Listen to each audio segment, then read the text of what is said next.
Hi there and welcome to Lorena's Labyrinth. My name's Anna Pirelli. The comments that you see here are my views, beliefs, opinions, and sometimes they are not even my fully formed views, beliefs, and opinions. However, they are my understandings. Please do retain an open mind and reflect on any of the content and your comfort levels. If your views differ, please feel free to leave a comment. Also remember, it is possible to disagree in respectful ways. My way is not necessarily your way and vice versa. You might also find that some of the content on this playlist in regard to spiritual or universal laws, it resonates with you, meaning it feels right to you, while other laws may not feel right or they may not feel comfortable. If this is the case, the information is either not right for you or it is not right for you right now, and it might never be right for you at any given time. It really doesn't matter. As an earthy and practical person, I can put my hand up with all honesty and say that I have at different times had the same feelings about some of the content in here. And with some of them, I still have a level of skepticism within my viewpoints, but I choose to retain an open mind about the things that I don't fully understand for a few reasons. Firstly, because I believe it would be supreme arrogance to think that we all know all of the answers while we have a body.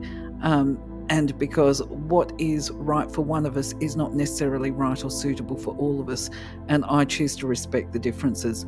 Please do leave your opinions, beliefs. Feel free to argue the points in a respectful way with any of the content on the slides and even my interpretations. And if you feel that you can add clarity around some of the content, we would all love to see it. Thank you. For now, though, let's explore the laws. All creation is governed by law.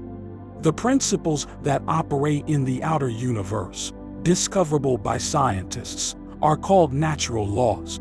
But there are subtler laws that rule the hidden spiritual planes and the inner realm of consciousness. Contained within these laws, or conditions, is the true nature of matter. Knowledge of these laws has an effect upon the mental urges. Mind is the builder. Stay in full mindfulness of the application of universal law as related to self and to others, and know that in love all life is given, in love all things move. In giving one attains, in giving one acquires, in giving, love becomes the fulfillment of desire, guided and directed in the ways that bring the more perfect knowledge of self as related to the universal, all-powerful, all-guiding, all divine influence in life. Love is life. When we go back, merge with the God source, in some infinitesimal but profound way, we expand the mind of God. Our higher self always points the best and most perfect way, and it is ours to listen and choose or reject what we hear. It does not blame, but patiently tries again to show the perfect way, the loving way. All of creation pushes forth. We are ever becoming. Identity ever remains. Universal law number 20. The law of divine flow. The law of divine flow states that by living in the moment, centering ourselves in love and being in service to others, as opposed to service to self, we live in the law of divine flow. We stay in the moment by moment flowing of our higher self, creating actions which reflect love and allowingness. When we are able to do this, we notice how we say just the right things, do what is best for all, and refrain from doing that which we previously disliked in ourselves or others. We maintain a stronger connection to our God self. The more we do this, the more we are able to do this. To a degree, the deliberate letting go of this flow is the allowing of our spiritual integrity to be compromised. So, of course, I'm not sure how any of you are going to interpret this specific law, so clearly I just offer my interpretation of it.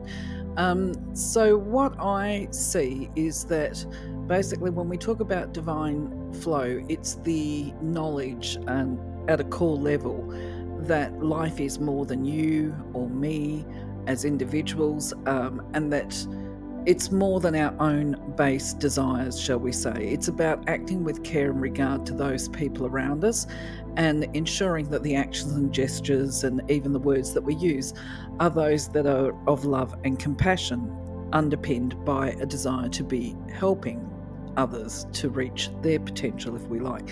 Now, this could be through charity or service work, or however we feel that we can be helpful to those around us. So when we talk about the actions of helping and reflecting love and allowingness, I believe my understanding of this is that it's about releasing resistance and just letting things be, not judging people, but instead continuing to act in loving ways. Now, I mean, that's going to be a complex subject in itself, with that managing of self-love, because there is self-care, and this is where the boundaries come in. We can have boundaries that are loving to other people and loving to ourselves, so that's about balance. But when we sort of look at this particular law and we talk about words of love and actions based on love, we're coming again to what is a personal perception. So to remind you, the listener, of this, that there is actually, I've put up some content in regard to the types of love that we have and the languages of love. And so how we might act in loving ways as determined by this law or outlined is going to be, determined by what we perceive love to be. It's going to be contextual. And it's also going to be about offering love in ways that people value. So I think that's why understanding the languages of love is important. We also have to be realistic here as well and realise that, the way we gift love and demonstrate loving, it might not be actually possible to give love in ways that other people value it. And for this, I mean, if somebody's primary language of love is about gifting of physical, tangible items with a high material or financial value to it, that might be outside the realm of possibilities.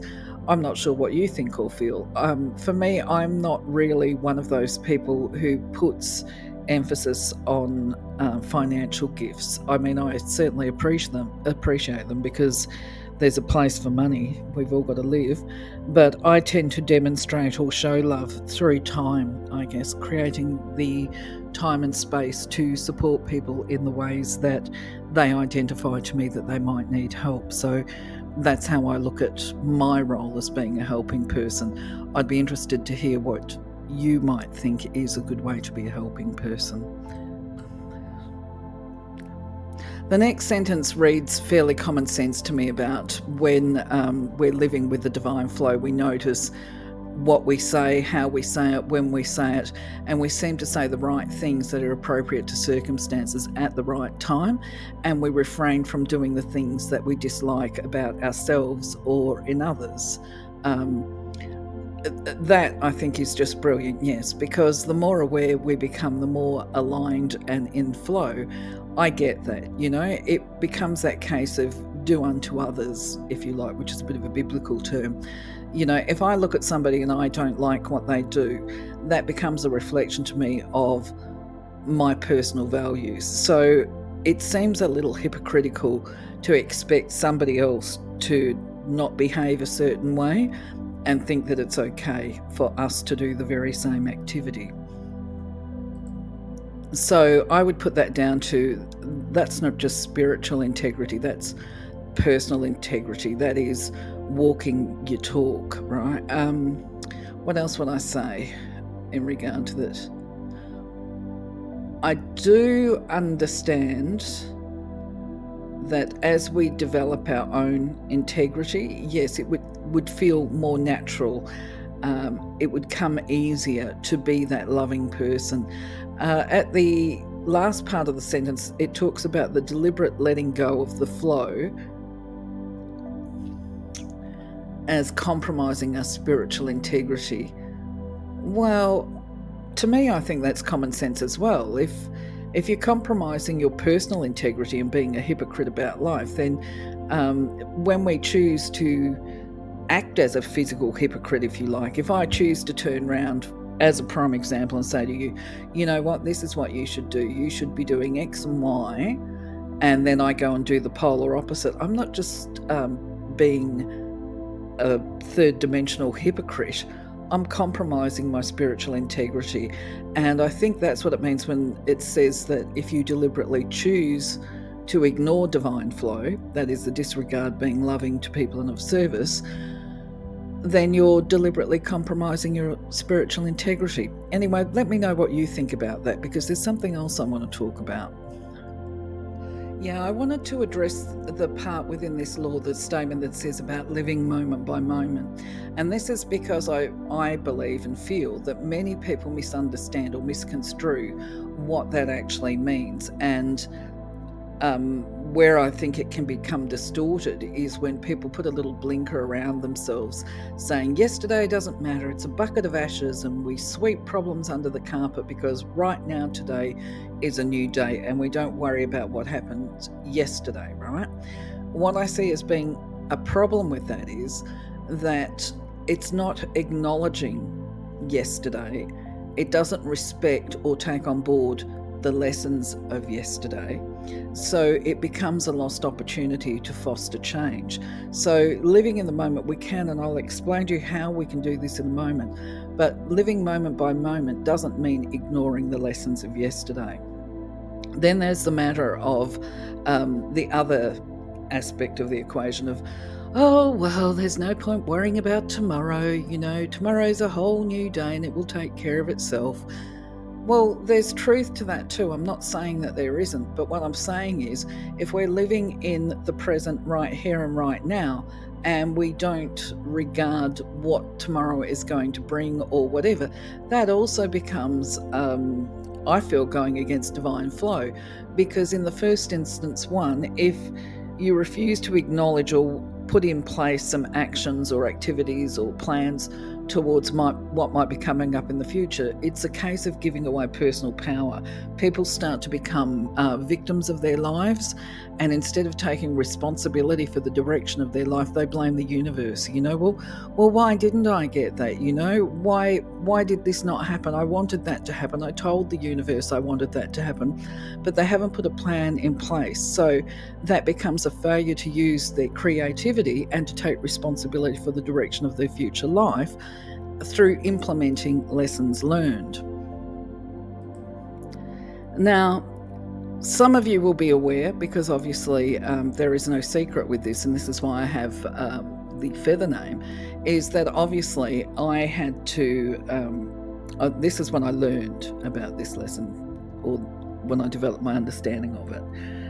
When I left my ex-husband, which was due to violence, I was in a dreadful situation, and I also had my children to care for. And this was actually part of the pathway to me doing my awakening, if you like. It's all wrapped up, it's all complex but simple. But where I'm going with this is I had to flee to a refuge. And while I was in the refuge, I was completely overwhelmed on a sensory level. And by that I mean absolutely bound up with fear for the future. Of course, any woman that's left a violent man will understand where I'm coming from here. But I also had responsibilities to my children. So this was actually the motivating force and factor for me to address some of the problems. So the only way to retain my peace and calm, of course, was to be able to stay in the moment and somehow be able to switch worry off.